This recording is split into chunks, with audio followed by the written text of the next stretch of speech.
Welcome to Dancing in the World, a podcast where we reveal cultural confluences in dance practices across the globe. I'm Kate Spanos, Sinclair.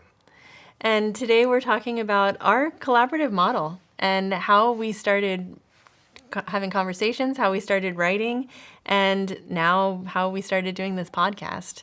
So it all started, we knew each other in grad school. You were doing your MFA at University of Maryland, and I was doing my PhD.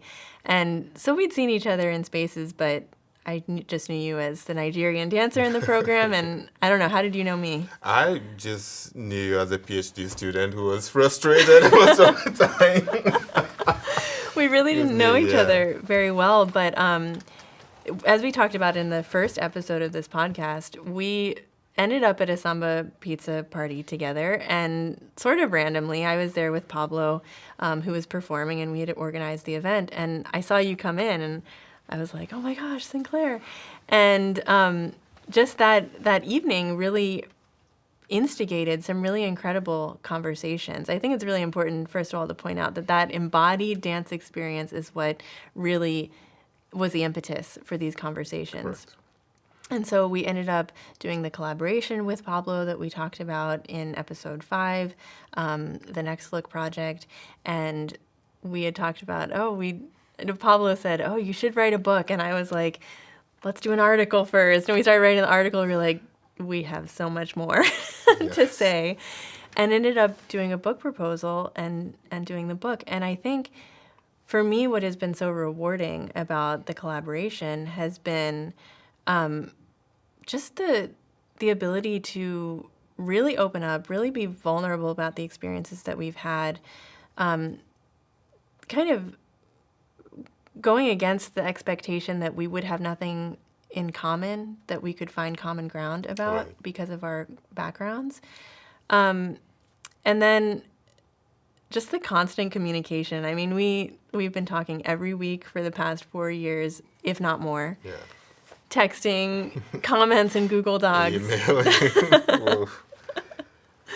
Yeah, just reflecting here, I think one thing that made us work so well is this idea that we found commonality where there was absolutely nothing to go off of, and we found it, and it was just like a lot to say. First of all, you're a white woman and I'm a black man. What is the relationship there, right? So, but when we started writing, we did find a lot of overlaps in our experiences. I think one of the main one for me would be that British was our colonial masters, right? So you from Ireland, and you understood the European kind of academic dance system, and which influenced a lot of Nigerian academic system. So that was for me kind of an intellectual tie to our conversations, which was really refreshing. We had a lot of things to say. Yeah. Yeah. We started out with a lot of frustration and a lot of anger. We can say anger, right? Yeah. And over the process of writing, there was a lot of seeing things more clearly, I think, and seeing past the defensiveness, getting past the defensiveness, and more just trying to explain, not defending our value, but being able to express the value that we see in the forms that we come from. Yeah. I think we started off with the dancing at the samba party, but then we were at this point in our careers where we were looking for tenure track jobs, right? So we were looking for academic positions, and which meant that we were going to be subjected to a lot of questioning, where people were going to look intricately at our portfolio and work and really question our work in terms of really being critical about what we've done and how we've done it. And we were traveling a lot for interviews, and there was this inbuilt angst, if I will, to say, from those experiences. And I was really struggling because I would have to define myself every single time. African dance is this, African dance is that. And that was exactly when we met. I met Kate at the samba party, and we had so much fun that we were like, "Wait, why are people questioning this thing that we do when we know this is real? We enjoy this, you know." And so we found that as great conversations started, and then while we interviewed and had all that experience, it became kind of a more heated conversation, and we decided to make a work about it. Yeah. And in the process, I mean, we've gone through a lot of like discovering each other's triggers, you know?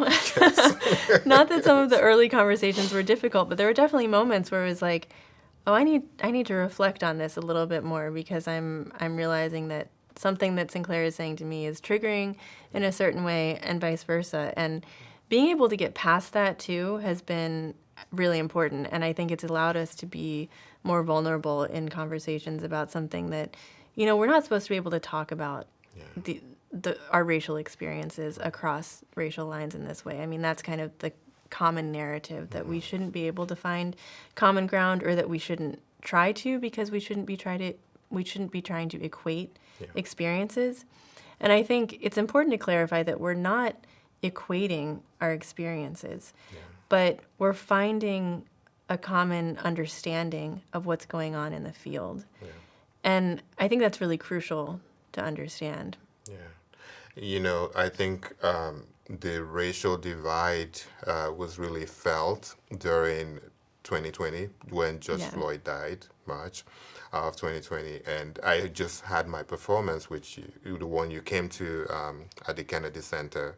I was already very angry. As a black man in the U.S., I was going through this whole withdrawal and just trying to become an artist, and I wanted to be heard. And Kate didn't know how to come into this whole craziness that was happening in my mind. And so, yes, at that point, anything Kate would say would trigger me. Right? So we had months of just really listening to my anger and all that stuff. So, thank you. Well, and my difficulties too, I think for white people during that time, there was a lot of like, we need to be doing something, right? And what do we do? And how do we, you know, get involved but not too involved? And how do we even situate ourselves in these conversations and not center ourselves at the same time? Right. There's been a lot of like push and pull, and a lot of our conversations have also had that, you know, I've had that vulnerable feeling around, I don't want to center my own experiences. I don't want to be seen as a white American woman that, you know, is engaging in some kind of cultural appropriation or looking for attention or something like that. Right. Yeah. But I think the process of actually writing has been, honestly, this podcast, right, has sort of been where we've been headed this whole time without realizing it, because it's been extremely conversational. And unlike some other co-authorship relationships, we didn't divide the writing as like, you do this chapter, I do one chapter. It sort of started with that idea. I remember when we did the proposal. Yes. It was like, you do this one, I'll do that one. But then it just, I mean, if you read the book, there are sentences that are entirely written by both of us. Right, like, we would say that. You know, and it was just a process of like commenting on each other. Like sometimes your comments were like a whole nother book. A whole other book.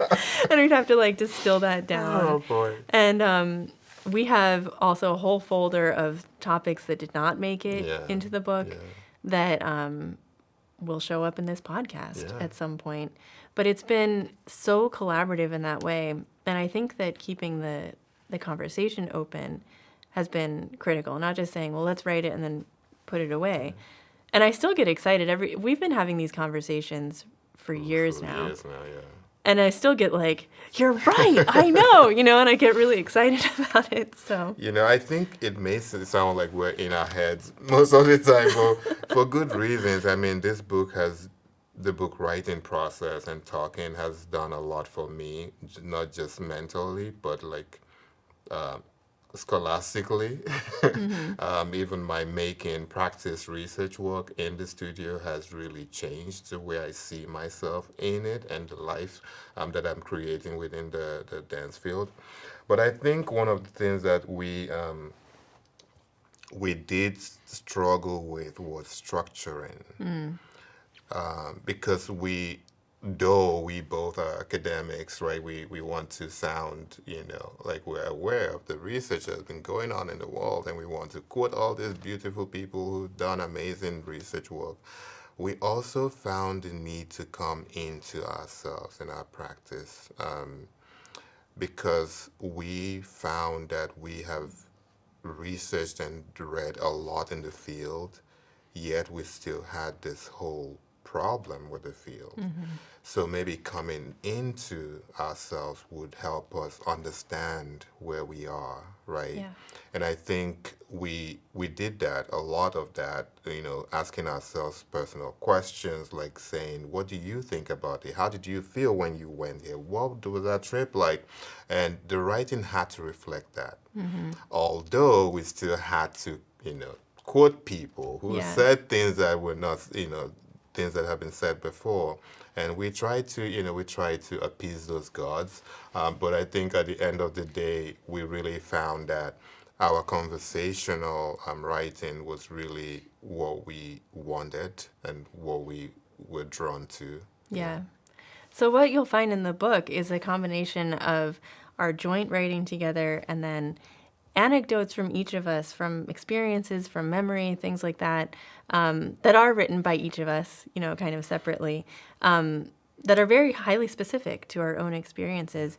And then dialogues, too, that are basically what we're doing now. We tried to really put it in a dialogue format that felt somewhat raw, where we're even kind of grappling with issues that we might be tempted to edit out through the editing process, but we left it in because we wanted to show what that kind of conversation looks like. Yeah, and I know some of the things that we left out or didn't go in was really looking at ourselves as individuals that were present in the cultures, communities that we were in, like the Washington, D.C. Kate is a white American and I'm a black man. But that doesn't mean that because I'm a black man, then I had to talk about every black experience in the United States. So some of the things that I deliberately left out was really diving into the diasporic experiences, but really thinking about myself specifically as an immigrant, right? And having specific issues with migration and how integration happens, how I'm assimilating with the new culture, and also thinking about how do I give back to my specific Nigerian culture. Yeah. So I was really towing the line of being very careful, but still presenting myself as a whole. And how also do we talk about each of our own traditions that are so rich and complex already in a book that's written jointly? I couldn't go into every detail and nuance about Irish dancing, just as you couldn't go into every nuance about Nigerian dancing.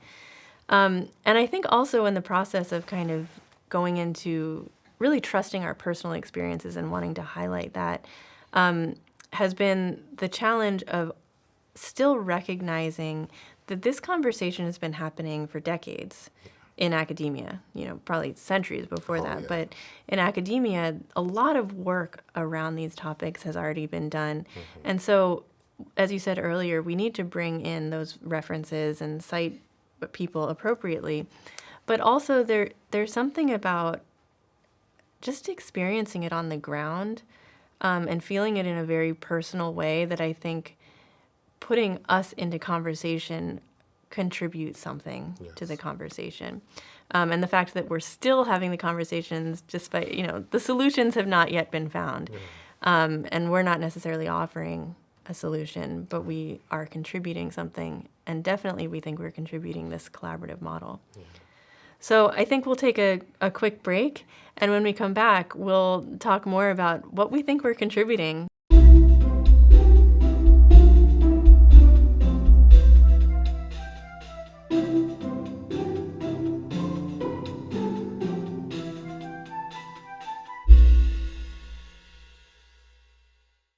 Welcome back. We've been talking about our process of writing this book, and right now we're going to go into thinking about the challenge of writing about dance, which is a movement practice, and how we thought it cannot be written about, and we wrote about it.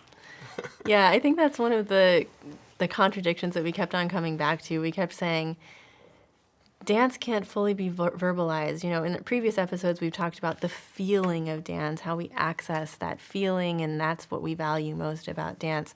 And the problems that we have with like the analogy of dance as language, where there's certainly structural elements that we can kind of find parallels with syntax and vocabulary and linguistic terminology like that, but that there's also that almost seems to intellectualize it in a way that doesn't serve us well.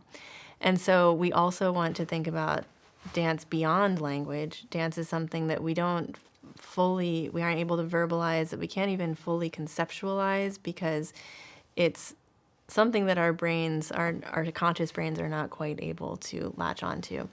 And I know, like, when I think about dance, for me, it's a lot about getting into that flow where you lose consciousness of, what exactly you're doing. That relates back to the spirituality conversation that we had in a previous episode. So writing about dance while simultaneously arguing that dance can't fully be written about is a problem, and I'm sure, of course, many dance scholars have dealt with this issue before, but we certainly ran into it over and over again. And I think it also relates to this idea of audience, and who do we want to be reading this? Who do we think is going to benefit from these conversations, and wanting it to be accessible to people outside of academia. And also not trying to say, well, people outside of academia can't understand the language that we use in academia, right? So I think that's been a struggle as well. Yeah, I mean, we definitely took our cues from writers like Sally Ann Ness, Fumito Mayahan, in her sensational knowledge. And these people have done this work, going into cultures and looking at dance and writing about dance. But I think the specific challenge that we had was that the works that we have found have not done, have not produced knowledge that spoke specifically to our cultures, right? As we heard from Ugolo, looking at Nigerian dance and what that is. Ugolo told me once that dance is green. Although we've been dancing for a long time, we've not produced something like intellectual writing or any cultural writing that talks about our cultures and my cultures from Nigeria, for example. And so, how do we write about this, right? So it becomes, do we want to follow suit of people who've done research, like outsiders who've done research about us, or do we want to think of something more internal, more something more original to what we feel when we dance. And so we went forth and back to how do we say this? How do we talk about this dance? But there's also something about language, right? And we wrote about a whole chapter about language. What kind of language do we want to use to elevate our art, or Yeah. to make our art, like what we do and the culture, sound accepting or at par with what is already out there about us. I think we really wanted to present a way for people to hear our cultures and experience it differently from what they already know as a stereotype, right? I think that's something that's unique to our writing in this work. Yeah. There's a pressure in academia, which is, predominated by the Western approach to studying things, that doesn't always fit the way that we experience dance. Not just because of the limitations of writing, but also because of the idea that a scientific approach is more valid or legitimate than feeling. And I can't tell you how many times I interact with not academics necessarily, but even musicians who, I say, well, I know that it's this way because I feel it. And they say, well, you can't just think about feeling. You need to be able to explain it. Right. And I'm like, okay, but all of us dancers feel that. Yeah. It's not random, And I think that there's been so much work done about our dance cultures in certain ways, right? Not in comparison to maybe other more mainstream dance forms, but I can certainly point to, Irish dance scholars, Catherine Foley, my mentor, being one of my major inspirations, and the ways that she has both written from a very scientific structural perspective and from a more, practitioner perspective, and growing up in the community and being able to explain that experience. And I think that's we're always kind of trying to find that balance between those two things.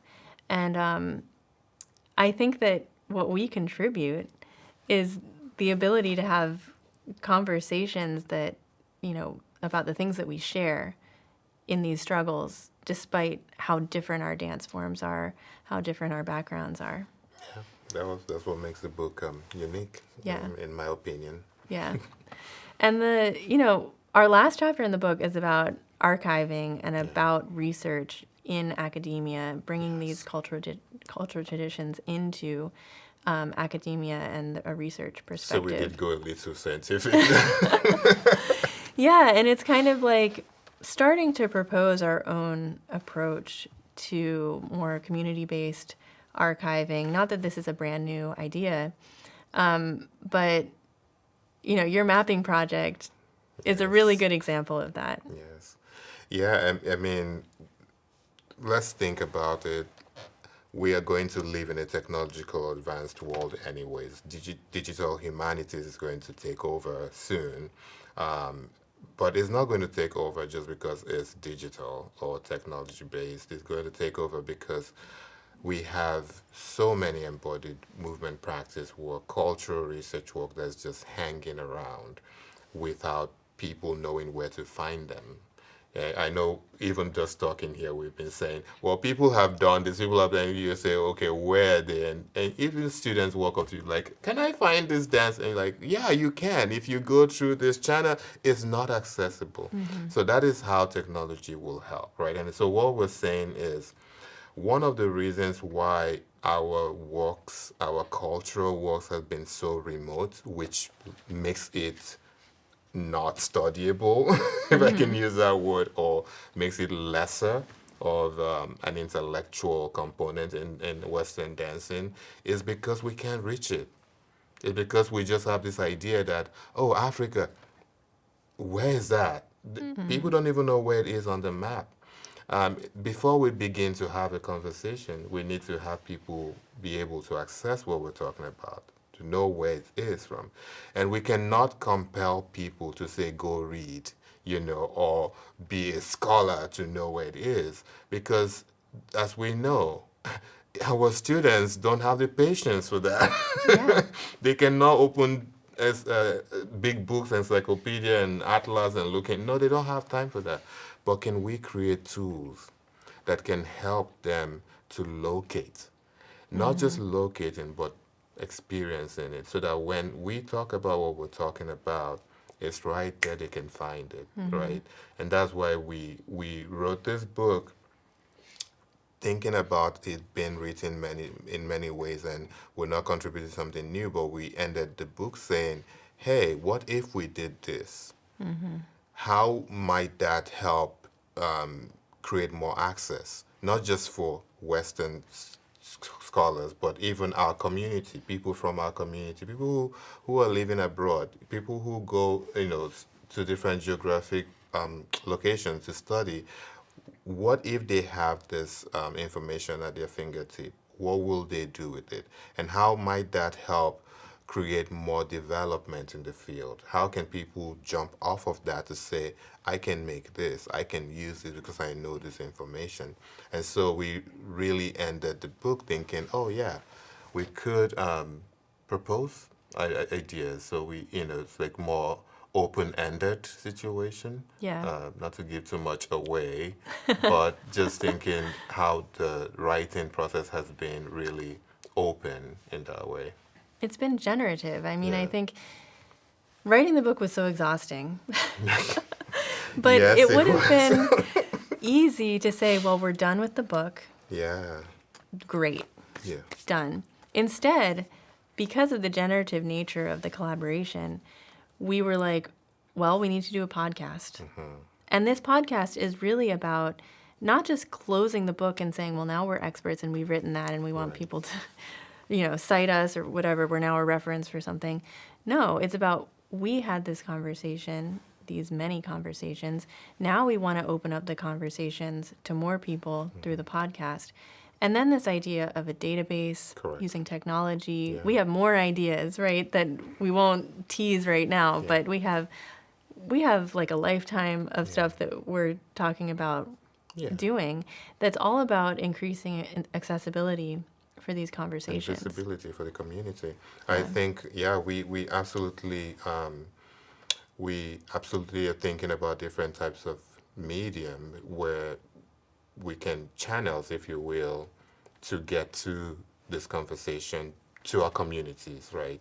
Podcast is one, easy listening, reading academic book is one.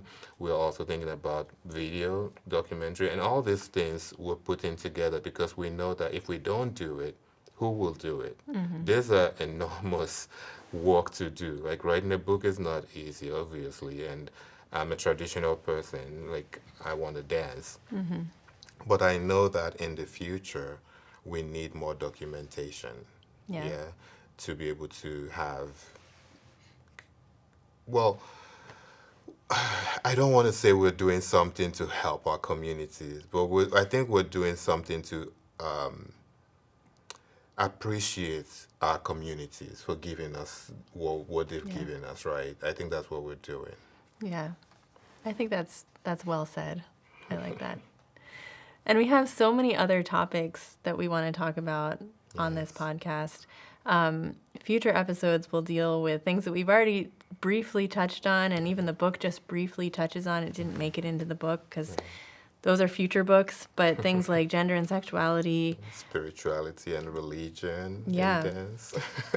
cultural appropriation is actually a theme that comes up a lot in the book, and we can touch on in other future conversations. Memory, Archiving dance. archiving, the notation systems that are out there, and how that helps us think about steps and creating or choreographing or performing. And we have a lot of ideas for future guests. So we've had Professor Ugolo on, we've had Pablo de Oliveira on, and we have a lot of other people on the docket of possible And we're guests. bringing other people in because we know these conversations are happening in silos, and we've had this conversation with our colleagues, and we want them to come in and have those conversations with us in the podcast setting. So we're inviting a lot of other colleagues of ours to join. Exciting names. Yes, yes. Well, we've come to the end of the first 8 episodes. We're excited, and I hope you did enjoy yourself. Thank you so much for joining us in these conversations. Our book, Dancing in the World, Revealing Cultural Confluences, will be published later this year in 2023 by Routledge Press. We're really excited for the launch of the book, and we'll be doing more podcast episodes as well that will build on some of the conversations that we've had and bringing in some of those themes that we discussed. We're very excited to share this with everyone in the community. If you're a student or a professional in the community, a scholar who has been going through different types of issues that we've talked about, would like to have you on, listen to what you have to say, and add to the podcast. If you want to come on, we invite you to come in. Yeah, if you're interested in participating in the conversations, either on air or just with the two of us, we'd love to talk with you. Our website is www.dancinginthe danceconfluences.com, and there you can find information about the book, the podcast, and how to get in touch with us.